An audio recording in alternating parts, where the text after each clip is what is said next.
Hey guys, it's Alexander Williamson here with The Secret History Living in Your Aquarium, and today I am very excited to talk to you about a subject that I've been researching a really long time, and it's going to be part of a series, and it really gets to what the heart of the channel was intended to be about, and that is the history behind our hobby. The Western history. That's not to say that there's not a history with the indigenous people of South America, Africa, Southeast Asia, North America, Europe, wherever these fish may be from. There's undeniably a history of people eating them, catching them, sometimes even raising them in pens and netting them, spawning them, encouraging them to return to certain areas.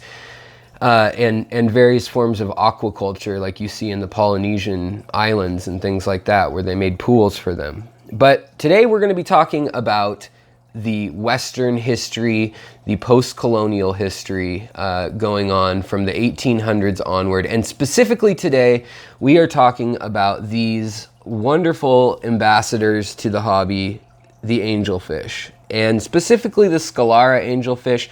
But also we'll mention the Altum and the Leopoldi as well. So the first time that they were officially documented is a bit, it's a bit debated actually. In the 18 teens, there were several expeditions of Germans, French, Englishmen, Portuguese, and so forth that went into the Amazon, went into Venezuela and the Orinoco Basin, and came back with reports of these fish and sketches and things. The first real published work that was recognized by a university, and when the name really stuck and everything, was for the category of angelfish, freshwater angelfish, and that's Pterophyllum, and it's spelled P-T-E-R-O and then P-H-Y-L-L-U-M. Pterophyllum, it comes from the Greek meaning fin or sail, from pteron, and then phyllon meaning leaf. So a sail leaf, or a fin that is like a sail, a fin that is like a leaf, because of, obviously, they kind of look like ship sails, old masts on sailboats, and they also resemble a leaf. So I guess they kind of doubled down with the double meaning of the name.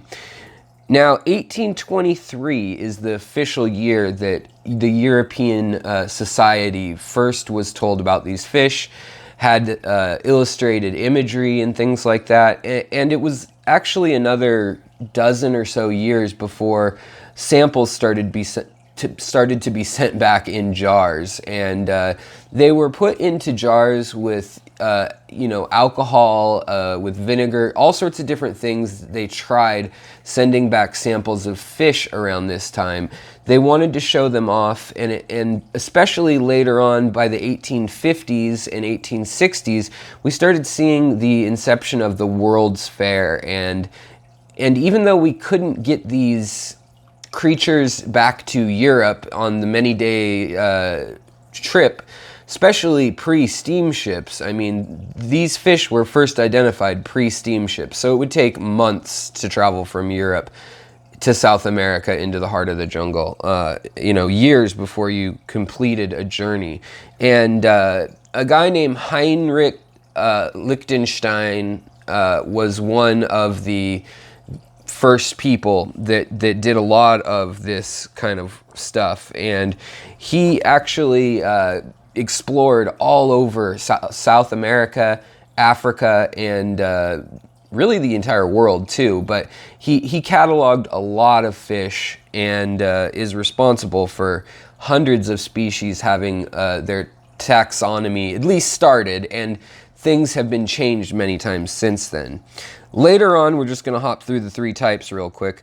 Later on in 1903, there was the Altum angelfish, which is kind of a little more narrow, a little more tall looking angelfish, was decided that it was a separate species. And beyond that, in 1963, the Leopoldi angelfish was identified as the third variety, the third species within angelfish. Now we have a lot of hybrids, and as well as there's debate and discussion over the idea that actually there's probably a lot of subspecies, and there's probably some overlap, and really we don't know without DNA where things stand, because there's 3 distinct regions where angelfish are found, which is the Amazon basin, the Orinoco basin, and then the Guiana Shield waterway system.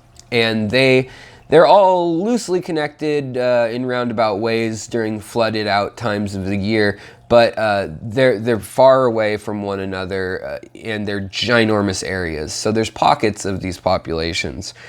Okay, let's get back to the human history. So people try to send them back to Europe, and they go on exhibition, and almost immediately people want live species brought back. So there's attempts made through mostly in Germany and France, a couple in London, and 1 or 2 in New York throughout the 1800s to try to get these fish alive back to the States. And it wasn't just with these fish, you know, they tried a selection of other fish. And what happened is a lot of times they would set up breeding sites down in the indigenous location of where a fish was from. And they would try to catch babies in the early, you know, the time of year whenever babies were born for a species. But they would try to catch babies and rear them for a little while in tanks down there and figure things out, and then try to put them on a boat in a container that had pressurized air, heating, and also, you know, they could change the water out on it. So they knew that much, basically, but it was too hard. It wasn't automated. A lot of times things were lit or heated by like an oil lamp, and they'd get too hot, and you needed to have an entire cargo container size space dedicated to this. You really needed to have a tank and not just containers for them, like cans. And there was a system called the German can shipping system, and they looked like milk, like old milk containers, like the tin cans that milk would come in, but they had a pressurized valve in the bottom, and you would pump it by hand, and that would diffuse up through a little needle valve into the upper can, and that would keep the water aerated. And they knew that was important, and by the 1880s they had that down pretty well. And ironically, it was figured out by a guy in Cincinnati, Ohio, and they call it the German shipping can. I don't know why necessarily. I guess probably because he had some German ancestry, but his name was Molleret, and he was known for goldfish specifically. Now, they had figured out goldfish really well, and they tried and failed. They sent specimens back. There's even stories of sailors drinking the ethanol and methanol and different fluids that they put the samples in. So they'd get drunk, they'd ruin the samples because they're just hired these kids or screw-ups on the water. Later on, you know, there were actual expeditions done by the Royal Navy and by the German Navy and more, I guess you'd say, organized groups than just people trying to get specimens back in elite spots of society. So it really wasn't, though, until the turn of the 20th century that fish were able to make it to Europe and to, we're getting some action here. They're getting excited. To Europe and North America, respectively. But in 1905, the first angelfish survived the journey. They were in a container. They had, you know, water changes, air. They had white worms bred, and they were on a steamship. And the steamships are much, much faster than any sort of sail ship. You know, that was just a hopeless endeavor. So they get some specimens back, and they're breeding them. Within 10 years, they're trying to figure out how to breed them. And they had figured out with some fish, you know, they'd had guppies, swordtails, and gouramis, bettas, things like that, where they didn't need heat, but they seemed to do better. They seemed to spawn faster when they had heat. And so they had been working on this, and there's all sorts of different inventions going on from the 1880s to the turn of the century of how to keep them. And it was really for wealthy people to keep these fish. It really was. There weren't, you could keep a goldfish if you were an average person, but any of the tropical species and even some of the subtropical species, anything beyond a guppy kind of, and you know, some swordtails were hardy enough and they did fine without heat, but anything beyond that, it got into an elitist kind of group of scientists and also bored socialites that, you know, trust fund people, and the robber barons' children of the 1880s, of the steel industry, the timber industry, and so forth. The main cities that were established for the trade, you've got Berlin and Munich in Germany, and then you've also got in New York City, another kind of hub of trade, as well as London and Paris. So all those cities have kind of become hubs. But early on, Philadelphia becomes another hub, Cincinnati becomes another hub, and Chicago and San Francisco kind of last if we're looking at the American story of this. So it was in 1917 that the first angelfish made it to the West Coast. And it was in 1915 that the first angelfish were bred in captivity in America. So that's really where the meat and potatoes of the story come in here. And in 1915, a guy by the name of William Pollen breeds angelfish in Philadelphia. And he is the only person able to breed them until 1921. Even though he shared some of the information with other people in his fish club and also, you know, friends and breeders and things, these were expensive fish. He paid $75 a fish for these from Germany, which nowadays that would be the equivalent of about $1,500 per fish for these angelfish. And he bought groups of 100 at first, and most of them died. They were in buckets with 20 compartments, and then fish, 2 fish inside of each of those, and then another half container of that. So when some died, a couple others would die, but they didn't all die. They knew enough that the ammonia spike was what's killing them. They knew that when one fish died that it was a bad sign for another.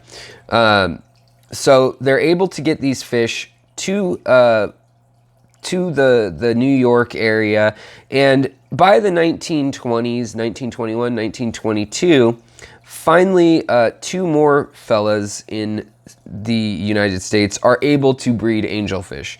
And their names are Franklin Barrett and Julius Ryu.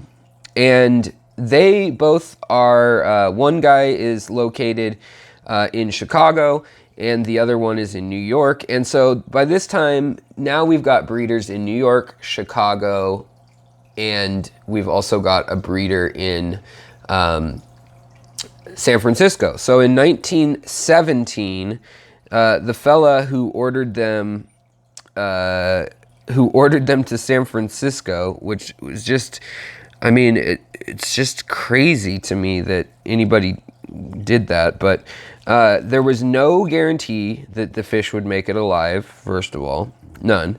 And there was also, you know, they had to ride the trains. They had to do it in the summer, couldn't do it in the winter.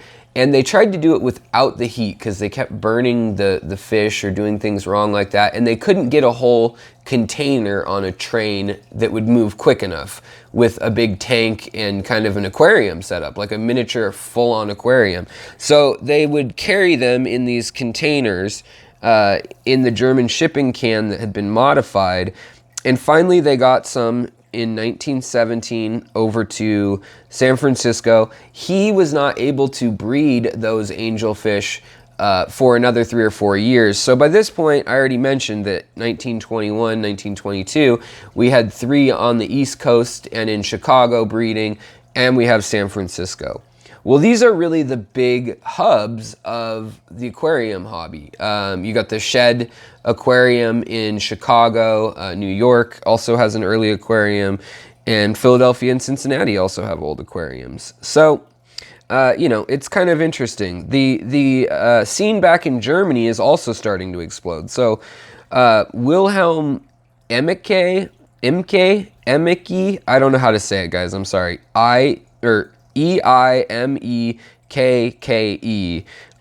He was the guy who was actually able to first get angelfish to the United States from Europe. Now, there were also attempts to bring the fish straight from South America, but really those were by very rich aristocrats or universities.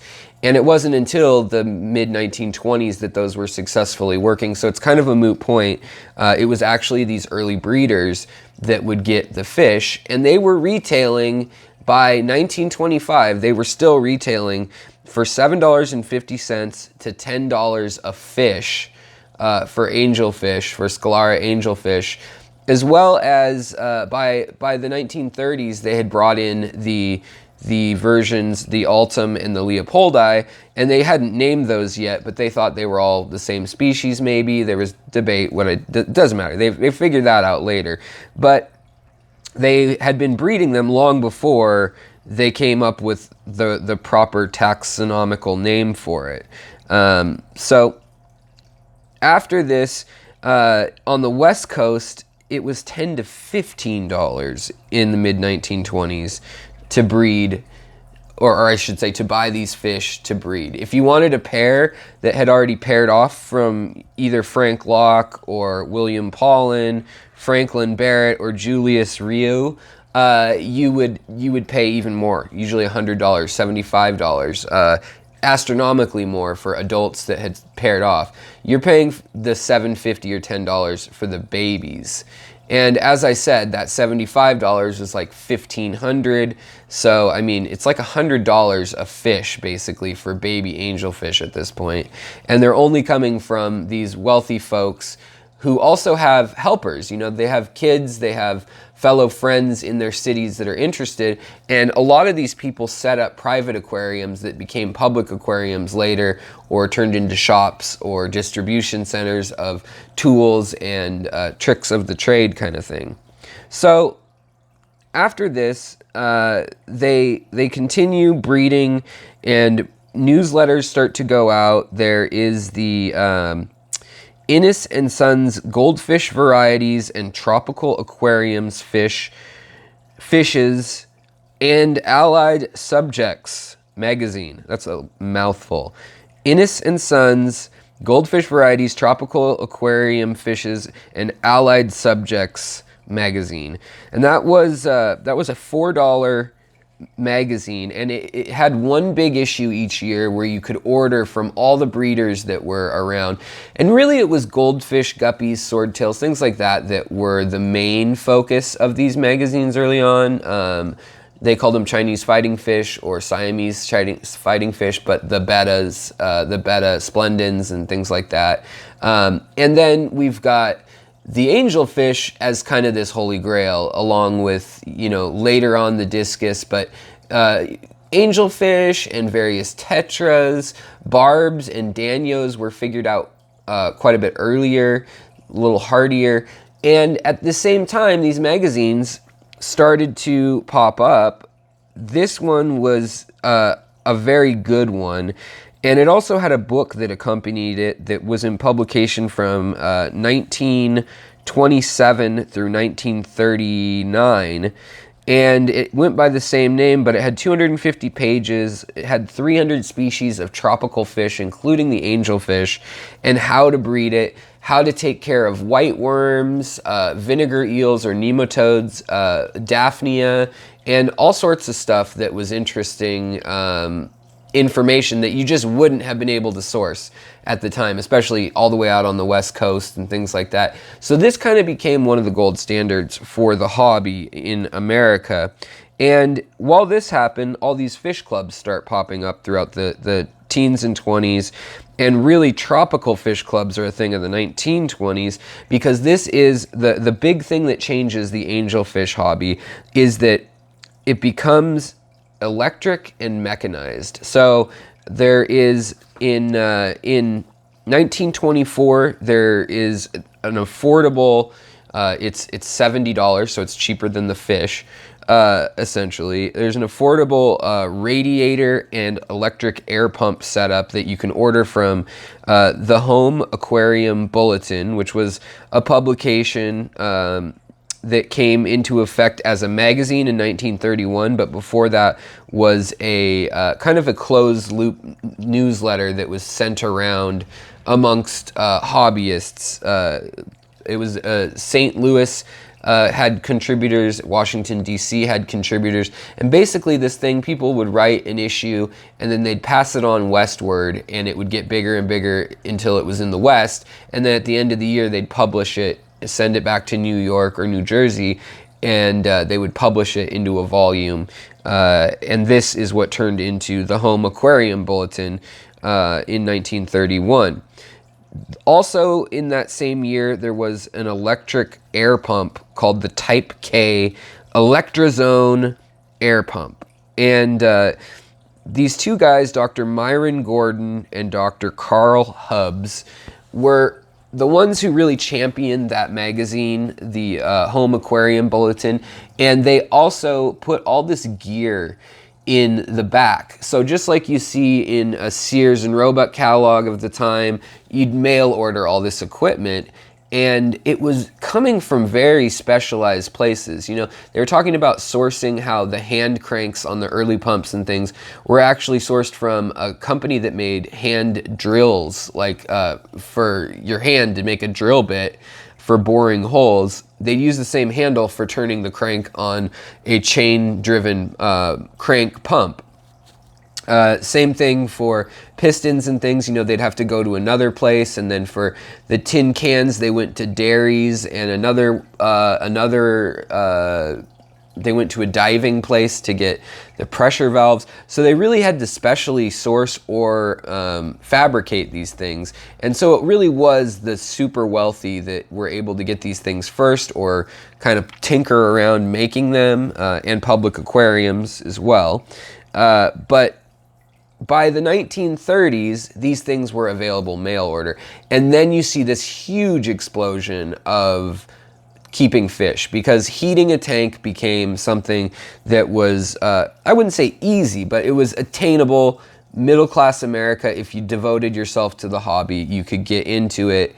And it was kind of from the interwar periods, it was a very, very big hobby. It was seen as something intellectual to contribute, you know, to your community, and a lot of people were going on these expeditions by steamship, and World War I really opened up the world. So you had, in the post-war years, the technology kind of had to keep up, or had to catch up with the dreams of these fish keepers, because a lot of them had gone out. They'd been stationed in, you know, colonial territories. America had, you know, the Philippines in its possession. It had Cuba. It had Liberia. So you have, in the 1800s even, people stationed in these exotic places. They're seeing these fish. They're seeing the beauty of these things. And as the hobby and goldfish seem to be the only thing in vogue back in the States, these stories and these books and these other items are like the travels of Heinrich Liechtenstein. You're actually seeing people going back and combing through and saying, okay, where's that sketch of that fish? Or let's go to the local, I don't know what the heck, boy, they're being mean to each other. You know what's interesting, side note here, is that these are both females with this, Sergio is the male here, and they're both females, and he has spawned with both of them in the last 2 weeks. So I've never seen them do that. They're usually a monogamous pair type fish. But recently he swapped the blue one for the gold one, probably because the blue one keeps eating all her babies. In any case, back to the story. So this is what kind of gets the imagination going, is because people have been naming these fish. They've been sending them back in jars. Stanford in California has an immense collection of 20,000 species of fish and other marine creatures in jars. And so it during the earthquake in San Francisco, it breaks a ton of the jars. The shelves collapse, and they have to go back through and recatalog them. Well, they have to go back through, and so there's this big debate because some of the things had been named at Stanford, and honestly, they didn't remember where things went. They'd learned stuff since specimens had been sent back in the late 1800s and early 1900s, and they got together. Now there's telegraphs, there's phones, and they're able to call, Berlin and say, hey, we've got this angelfish. Is this a new species or is this the same old one? And, the ultim, I'm counting that it has 8 rays instead of 6 on this fin or that fin, or that it has stripes when it's a baby in this morph of it, things like that. And so they're starting to sort out. The world becomes a lot smaller place after World War I.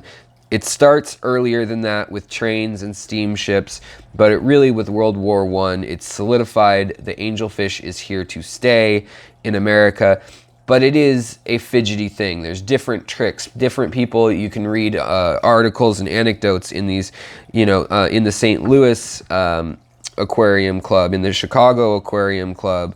Baltimore had the Aquatic World magazine, which was an 18-page magazine by Roth and Mellon.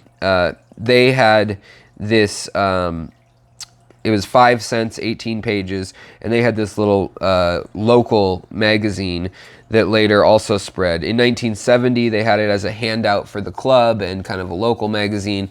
It paid for itself and for the printing of itself, but it also paid for research, and then they'd order batches of fish, things like plecos and corridoras and some of the other tropical fish. It paid for these expeditions, or at least buying them from locals in coastal towns down in South America. And so they start getting them from direct sources via the steamships. It's still easier, I guess, just financially and technologically, they figure, to have a line that's stabilized in Europe or America and to buy them from other breeders and things. But soon the lines start getting pretty inbred by the late 1930s, because there's only like 4 or 5 guys wholesaling them to everyone, and those people, a lot of them aren't able to breed the angelfish. They're able to keep them, and then they die, and then they order more. They keep them a year or two. They can live, up to 10 years in theory, but people go through them just like nowadays people do with a lot of fish species. And, it's not something you casually get into, especially back then. You needed to buy the pumps and everything. You need to spend hundreds of dollars, which equated to thousands and thousands of dollars, probably 10, 15, 20 grand. And that's a hobby that I'd say a middle-class person could do, but it would take a long time. It would take a lot of work, saving, and it had to be what you really love to do. So moving on, rich people all throughout the US and Europe start really selectively breeding things for color. They find out more and more that their lines are inbred, as I said, and then it's just a problem. And they start going back to collect more live species and wanting to go deeper into the rainforest to find new color variants. Like this is a Turkish blue here. This is a gold, and then we've got the veil tail. This is a German smoky veil tail, Sergio over there. And so they start breeding them for different features and things as well. And you can see in the magazines people saying, oh, I feed ground beef, or I feed this worm, or I feed grubs. And so there's all sorts of different advice going around, and it gets whittled down to what works, via overtime. the people who can spawn them do so, and they pass on that information in some cases. You know, in other cases, they closely guard that with some species. But once the cat's out of the bag, once there's a few people breeding, in most cases in the history of the aquarium, people have started to share the information. And so you can find those anecdotes. And these old publications have been scanned. They're on Google Docs. In German, a lot of them were actually brought back over to Germany from America and translated, also in French, English. And I guess the last person I want to touch on in this, before we get to the modern era, and you know, that's a whole another story, and you kind of know that story. It's when you can go to the store and for $2 or $3 you can get an angelfish, and kids can have an angelfish. If you have, maybe kids can't have a tropical aquarium by the 1950s and 60s, but for sure by this late 60s to the 70s, you know, you got under gravel filters, you got heaters, you've got things like that, and it does become attainable for the middle class, for kids, for families, for classrooms. And it's not just a kind of high-tech, high-labor thing. But, you know, in less than 60 years, we go from a hobby that you need to pump pressurized air cylinders every day and heat lamps and things underneath water buckets, and then equalize the temperature in another container, and then move it over and change it out daily. A lot of work. You really kind of needed helpers, servants, or, you know, employees to help you with it, or have the whole day to do it, and all the time, obviously, to keep them alive. So in the 1920s, like I said, that becomes mechanized more so, but it's still expensive.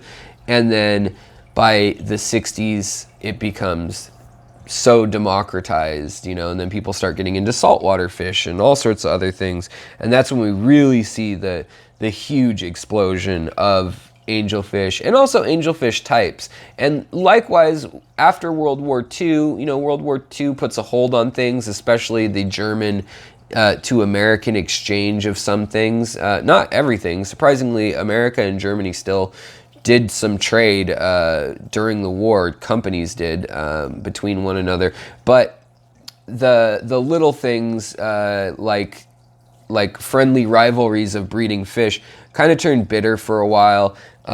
People who weren't interested in the nationalism and those aspects of things did leave the country in a lot of cases in Germany, or left Europe, and a lot of them did come to America with that knowledge. And that also happened after World War I. So that's another tidbit that I wouldn't say is specific to angelfish by any means, but that really helps. And one of those people is going to be Dr. George Sprague Myers. And in 1927, he put out an article in one of the Aquatic World magazines saying that the best way to keep angelfish is with tetras, danios, and swordtails. And this may seem like a weird mix because they're slightly aggressive fish, but basically he says that the swordtails will tell you if the water's too acidic, the tetras will tell you if there's any ammonia in the water, and they'll die, and then the danios or barbs will tell you if the water is too alkaline. So it's kind of an interesting way to do it. They used the other fish not just because they wanted a pretty fish. It was all about the angelfish, but they use these as kind of indicator fish. And I do that with ruby tetras. I do that with several fish actually in my tanks, just to know when the nitrates are getting too high. So just a little interesting tidbit. It's tips like this that really help. And also the advent of post-World War II, they get into chemistry and understanding much better you know, how to keep ammonia down, dechlorination, not that water in the systems were chlorinated earlier than that all the time. You know, a lot of people lived on wells and water wasn't chlorinated, so that wasn't even an issue. But, you know, as these things progress, more and more understanding of the entire system progressed. So I'll leave you guys there with the hobby growing into a mass popular hobby, and now you can get an angelfish for, you know, $3 or $4. Sometimes I've seen them $1.99 for little ones at Petco or PetSmart. So I just wanted to kind of do a rundown of that. I have some really cool pictures and things. They're very low quality, and they're wood grain carvings that were put into print. So if anybody wants to help me edit something, give me a shout. Maybe we can figure out how to upload another version of this video, make it a little more concise, also add some images that I have, as well as I've got, you know, excerpts and things from these old books. All of it is line drawing artwork, and so it's the whole video. I mean, we could cut in stock footage of angelfish, like we've seen. Just I've been filming angelfish for the heck of it, but I don't know, maybe this story, maybe we could polish it up a little bit. But I'd love to do this for more species of fish. Let me know what you think about this. I know it was a little bit long-winded, long-worded. I apologize on that. It kind of sets the stage for what was going on in the hobby and some of the big problems we really talked about today with the aeration and the pumps and the magazines. All that stuff really reflects and will come back, allow me to do shorter stories on the next few species. But, you know, the angelfish is a striking species. It's a beautiful species, and it's a cichlid, so it has a personality, and, you know, as you're seeing right this second, they're just a fascinating fish, and they really are a nice ambassador for the hobby, to hook people in. And the first issue of several different magazines had woodcut carvings of the angelfish on the cover, specifically the Aquatic World and the Home Aquarium Bulletin, which a lot of people say was the best magazine ever. If you look into the historians in the aquarium hobby, I've found several people say that. All right, guys. Well, thank you so much for listening. If you like this content, you like this history, the secret history, as we say, because this did take a lot of research and looking back, finding books, going to the library and so forth, finding things on Google Docs and asking people to translate or dig things up, obscure stuff from Germany. I've got lots of names and how to spell things and other things, you know, descriptions of these journeys into South America and so forth. But, you know, I can't add that all into this video, but I would like to make that available somehow. So if you guys can think of something like that, maybe I'll make that stuff available to my Patreon backers as time goes on, as we do more of these videos in-depth wise. So thank you so much. If you want to support what I'm doing on these longer videos, Patreon really does help, because I can't make this in-depth of a video that swiftly. And so these are kind of longer projects in between my other format of videos. So that really does help. Same with super chats and things. But really liking, subscribing, and sharing the content will help more than anything. And that's free to do. So I appreciate it greatly if you feel that I've earned it. All right, you guys, take care. And I will talk to you next time on The Secret History, Living in Your Aquarium. Talk to you later, guys. Bye-bye. And Sergio says, blub. Blub. Goodbye.